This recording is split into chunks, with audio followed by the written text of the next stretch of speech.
Hello students, welcome to your EVS class. Today's topic for today's class is first topic fertilizers and pesticides.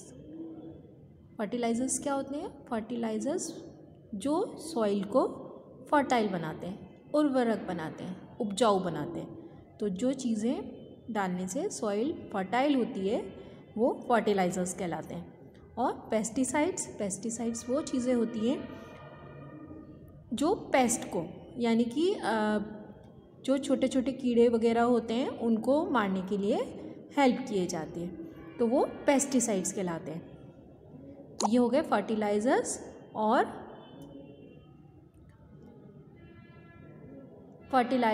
और pesticides.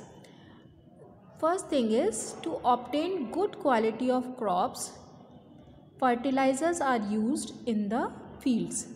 हमें अच्छे crops, अच्छी खेती के लिए हमें फर्टिलाइज़र्स यानी कि सॉइल को फर्टाइल बनाने वाले, जिससे ज़्यादा अच्छी खेती हो पाए, वो चीज़ें यूज़ करनी पड़ती हैं। Previously people were involve more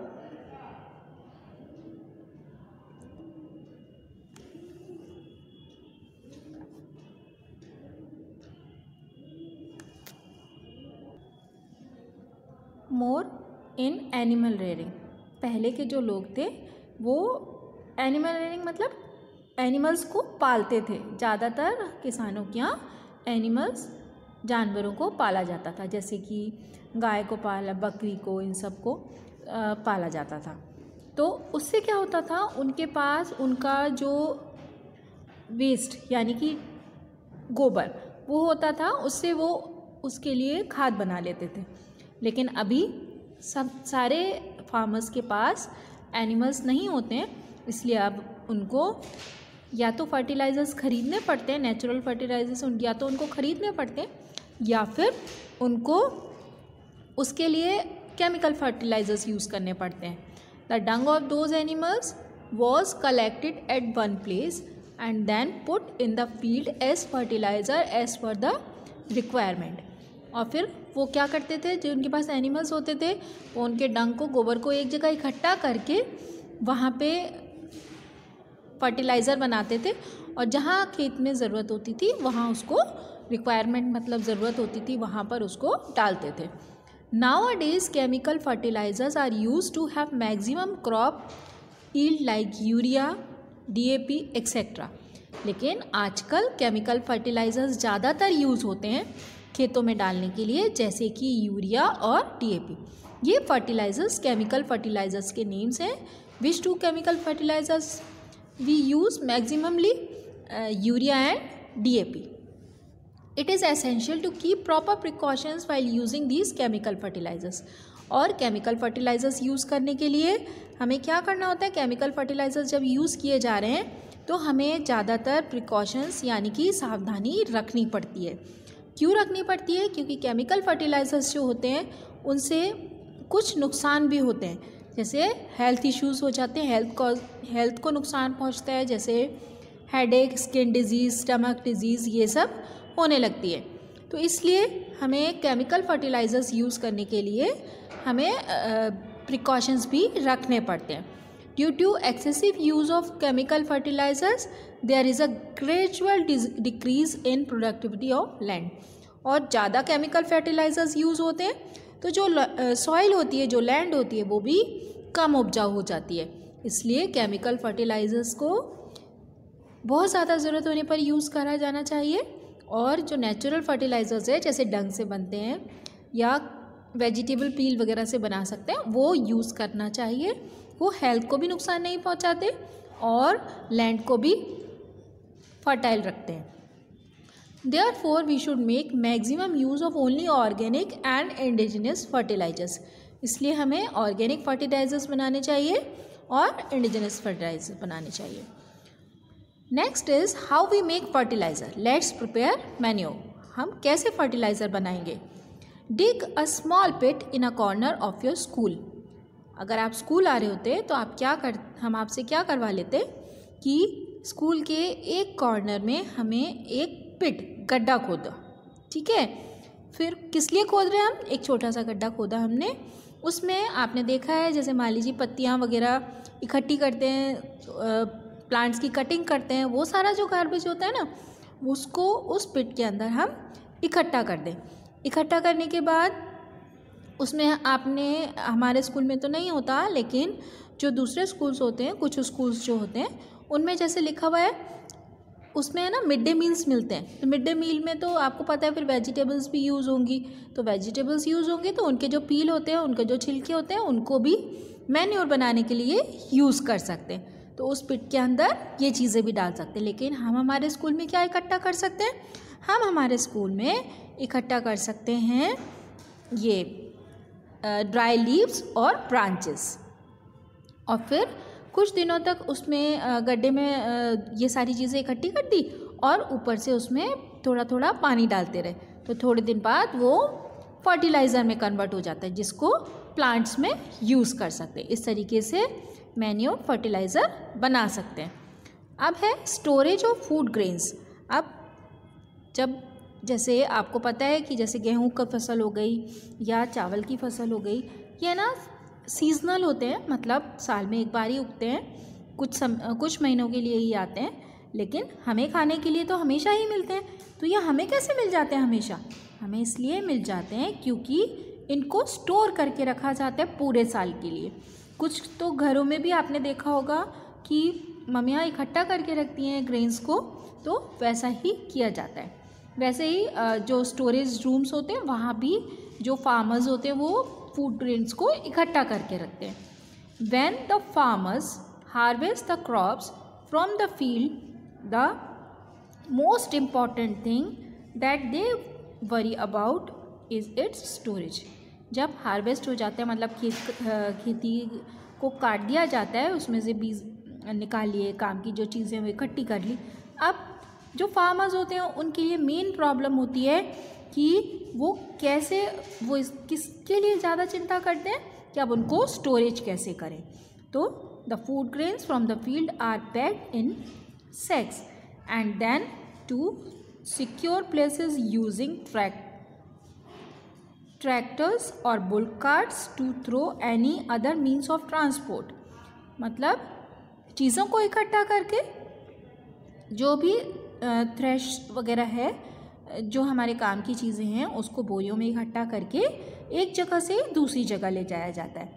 it can be a room it in the house, और जैसे जो हमारे कोल्ड स्टोरेज के रूम्स होते हैं या घर में जो रूम्स होते हैं उनमें उन मटेरियल्स को इकट्ठा किया जाता है। During the storage it should be ensured that there is no moisture in the ground and no epidemic of the organisms। तो जहाँ भी हम चीज़ों को इकट्ठा कर रहे हैं, जहाँ भी हम फूड ग्रेन को इकट्ठा कर रहे हैं, वहाँ पर ये चीज़ की श्योरिटी होना चाहिए, ये हमें ध्यान रखना चाहिए कि वहाँ पे मॉइस्चर नहीं हो, मतलब वहाँ पे नमी ना हो, और वहाँ पे ग्राउंड में नमी ना हो, और वहाँ पे कोई भी ऑर्गेनिजम्स, जो छोटे छोटे कीड़े वगैरह होते हैं, वो वहाँ पर नहीं होने चाहिए। और हमें इस तरीके से उस जगह को अरेंज करना चाहिए कि हमारे वहाँ पर ये चीज़ें आए भी नहीं। तो ये हो गई हमें स्टोरेज कैसे करनी है इसकी बात। अब है next reproduction in crop yield. Reproduction कैसे हम उगाते हैं। If it rains timely then the crop yield in the farms is high. Sometimes it does not rain timely or due to very heavy rainfall or no rainfall at all the crops spoils। कभी कभी क्या होता है कि समय से बारिश नहीं आती है, या फिर बारिश कम आती है, या फिर बहुत ज़्यादा आती है। इन सभी चीज़ों में क्या होता है कि जो क्रॉप्स होते हैं वो अच्छी तरह से उग नहीं पाते हैं। तो हमें क्या करना चाहिए। It has a very adverse effect on the earning of the farmers. और रेन का फार्मर्स की अर्निंग, उनके पास जो पैसे आते हैं, उनके पास जो सोर्स ऑफ मनी होता है, वो उस पर बहुत ज़्यादा इफ़ेक्ट डालती है। कौन सी चीज़, रेन। तो रेन फार्मर्स के लिए बहुत ज़्यादा ज़रूरी है, और वो भी सही क्वांटिटी में, ना तो कम ना ज़्यादा, ऐसा नहीं होना चाहिए। और many times the crops are infected and has destroyed, और ज़्यादा बारिश की वजह से और या कम बारिश की वजह से क्रॉप्स जो होते हैं वो डिस्ट्रॉय मतलब ख़राब हो जाते हैं। Sometimes a farmer does not get equal return to the total expenses that he makes on cultivation. और कभी कभी ऐसा होता है किसानों के साथ कि जो सही उनको जो उन्होंने जितनी उस पर मेहनत करी खेती करने में, किस पौधों को उगाने में, फिर उसको इकट्ठा करने में, वो उसका रिटर्न उनको अच्छी तरीके से नहीं मिल पाता है।